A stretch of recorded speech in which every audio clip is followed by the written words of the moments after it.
نحمده ونصلي ونسلم على رسوله الكريم اما بعد فاعوذ بالله من الشيطان الرجيم بسم الله الرحمن الرحيم تبارك الذي بيده الملك وهو على كل شيء قدير صدق الله العظيم۔ جو آیت کریمہ پڑھی ہے اس کا مفہوم ہے ساری برکتیں اسی اللہ ذوالجلال کے ہاتھ میں ہیں جس کے قبضہ قدرت میں بادشاہی ہے اور وہ ہر چیز پر طاقت رکھنے والا ہے اور کنٹرول کرنے والا ہے۔ محترم سامعین، آج ہم سنیں گے رسول اللہ صلی اللہ علیہ وسلم کی دعا کی برکت کی وجہ سے دودھ میں کتنا اضافہ ہوا۔ حدیث پاک کی کتاب مسلم شریف کے اندر یہ روایت موجود ہے۔ حضرت مقداد رضی اللہ تعالیٰ عنہ فرماتے ہیں کہ میں اور میرے دو ساتھی ایسی تنگ دستی اور غربت کی حالت میں تھے کہ ہمارے پاس کھانے پینے کو کچھ بھی نہ تھا، حتیٰ کہ پیاس کی شدت کی وجہ سے ہمیں نہ کچھ دکھائی دیتا تھا اور نہ کچھ سنائی دیتا تھا، اور اکثر یہی حال میرے دوستو صحابہ اکرام رضوان اللہ تعالی علیہم اجمعین کا ہوتا تھا۔ ہم تینوں سب سے پہلے تو صحابہ اکرام کے پاس آئے اور باتوں باتوں میں ان پر اپنی حالت ظاہر فرمائی، لیکن اپنے حالات کو، خود کے حالات کو دیکھ کر کسی نے ہماری طرف توجہ نہ کی اور بوجھ نہ اٹھایا۔ آخر کار ہم رسول اللہ صلی اللہ علیہ وسلم کے پاس تینوں آئے اور آپ صلی اللہ علیہ وسلم کا دربار تو اس وقت تک کھلا رہتا تھا جب تک اپنے ورکروں کو دینے کے لیے کچھ بھی اپنے پاس موجود ہوتا۔ جب ہم کاشانہ نبوت میں تشریف لائے، دیکھا تو گھر میں 3 بکریاں موجود ہیں۔ ہماری کچھ بھوک تو صرف بکریوں کو دیکھ کر ہی کم ہو گئی، لیکن ساتھ یہ بھی سوچنے لگے یہاں ہم صرف 3 تو ہیں نہیں، باقی بھی بہت سارے حال و بحال یہاں موجود ہیں۔ خیر، شفیق کریم پیغمبر صلی اللہ علیہ وسلم نے ہمیں دیکھتے ہی پہچان لیا۔ جیسے سچی محبت کرنے والی ہستی ماں اپنی پیاری اولاد کے چہروں کو پڑھ لیتی ہے، ایسے ہی ماؤں سے زیادہ ہمارے لاڈ اٹھانے والے ہمارے کریم پیغمبر صلی اللہ علیہ وسلم نے ہمارے چہروں کو پڑھ کر ہماری بھوک پیاس محسوس کر لی۔ تو آقا کریم علیہ السلام نے فرمایا آج سے ان تینوں بکریوں کا دودھ دوہ کر آپس میں بھی تقسیم کر لیا کرو اور میرا حصہ بھی رکھ لیا کرو۔ تو ہم ہر روز ان بکریوں کا 2 وقت دودھ نکالتے اور اپنا اپنا حصہ بھی پی لیتے اور آپ صلی اللہ علیہ وسلم کا حصہ بھی رکھ لیتے۔ رات کو جب کبھی ہم سو چکے ہوتے تو نبی پاک صلی اللہ علیہ وسلم جب تشریف لاتے تو اتنی مدھم آواز میں سلام فرماتے کہ سونے والا بیدار نہ ہو اور جاگنے والا سن لے۔ اس کے بعد آپ علیہ السلام مسجد میں تشریف لے جاتے اور نماز کبھی کبھار پڑھتے مسجد میں، اور واپس تشریف لا کر اپنے حصے کا دودھ نوش فرماتے۔ یہ روزانہ کی روٹین تھی ہماری۔ ایک دن شیطان نے مجھے بہکایا کہ آپ صلی اللہ علیہ وسلم تو انصار کے ہاں تشریف لے جاتے ہیں، وہاں سے کچھ نہ کچھ تناول فرما کر آتے ہوں گے، انصار آپ علیہ السلام کی خدمت میں کچھ نہ کچھ ضرور پیش کرتے ہوں گے، اس ایک گھونٹ جتنے دودھ کی رسول اللہ صلی اللہ علیہ وسلم کو کیا ضرورت ہے۔ یہ سوچ کر میں نے آپ علیہ السلام کے حصے کا دودھ بھی ایک دن پی لیا۔ حضرت مقداد رضی اللہ تعالیٰ عنہ فرماتے ہیں کچھ دیر کے بعد مجھے خیال آیا کہ میں نے بہت غلط کیا۔ نبی پاک صلی اللہ علیہ وسلم جب پیالے کی طرف دیکھیں گے، نظر فرمائیں گے، اٹھائیں گے تو وہ خالی ہوگا، پھر کیا محسوس فرمائیں گے۔ یہ خیال بعد میں آیا اور میں نے دودھ پہلے پی لیا۔ جیسے مجھے بھوک ویسے رسول اللہ صلی اللہ علیہ وسلم کو بھی بھوک لگتی ہے، پیاس ہوتی ہے۔ کہیں خالی پیالے کو دیکھ کر ہمیں بد دعا نہ فرما دیں اور میری دنیا اور آخرت اور میرا دین تباہ اور برباد نہ ہو جائے۔ یہ سوچ سوچ کر میں بہت شرمندہ ہوا اور آنکھوں سے نیند بھی چلی گئی۔ بالآخر میں چھوٹی سی چادر اوڑھے لیٹ گیا، جو اتنی چادر چھوٹی تھی جو میرے پاؤں تک نہیں پہنچتی تھی۔ میں صرف منہ پر ڈال کر آپ صلی اللہ علیہ وسلم کی انتظار کرنے لگا۔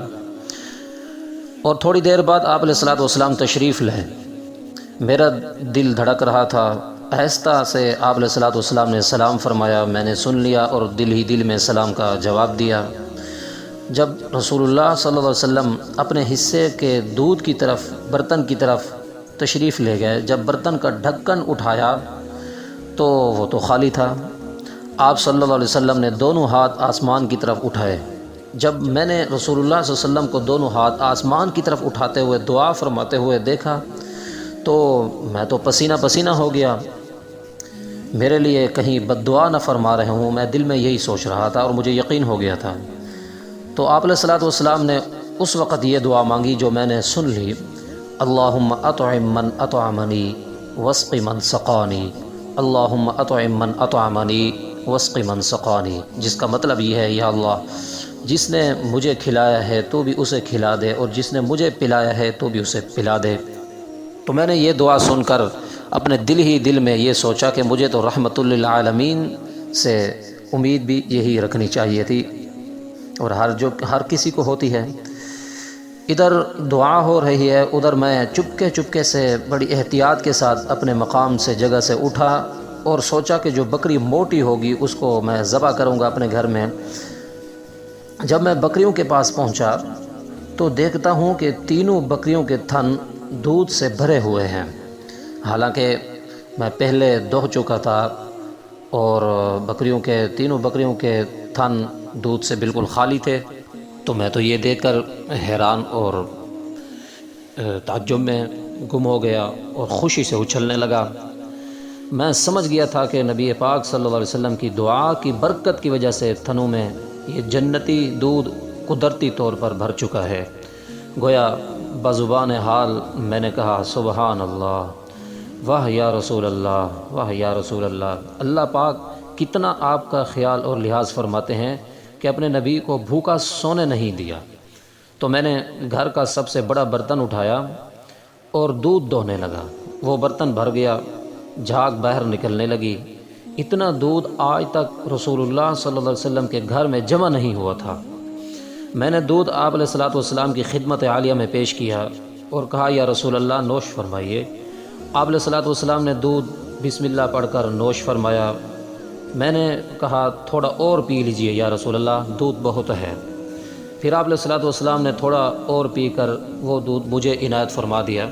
میں نے بھی بسم اللہ پڑھ کر خوب پیا اور ہنس پڑا، اتنا ہنسا کہ لیٹ گیا۔ آپ علیہ الصلوۃ والسلام نے پوچھا، مقداد کیا بات ہے؟ میں نے سارا واقعہ رسول اللہ صلی اللہ علیہ وسلم کو بتا دیا، حال بتا دیا۔ آپ علیہ الصلوۃ والسلام نے فرمایا، مقداد یہ برکت اللہ کی جانب سے ایک رحمت تھی، تم نے پہلے مجھے کیوں نہیں بتایا؟ ہم تمہارے ساتھ تمہارے دوستوں کو بھی جگا لیتے، وہ بھی بھوکے پیاسے سوئے ہوئے تھے، وہ بھی پی لیتے، اس اللہ کی رحمت اور برکت میں شامل ہو جاتے۔ میں نے کہا، یا رسول اللہ مجھے اپنی خوشی اور یہ عجیب و غریب ماحول دیکھ کر اور یہ معجزہ دیکھ کر ان کا خیال بھی میرے ذہن سے نکل گیا۔ کتاب مسلم شریف، باب اکرام الضیوف، یہ تھا آج کا معجزہ۔ اور اس معجزے سے ہمیں جو سبق حاصل ہوتے ہیں ہم ان کو حاصل کرنے کی کوشش کرتے ہیں۔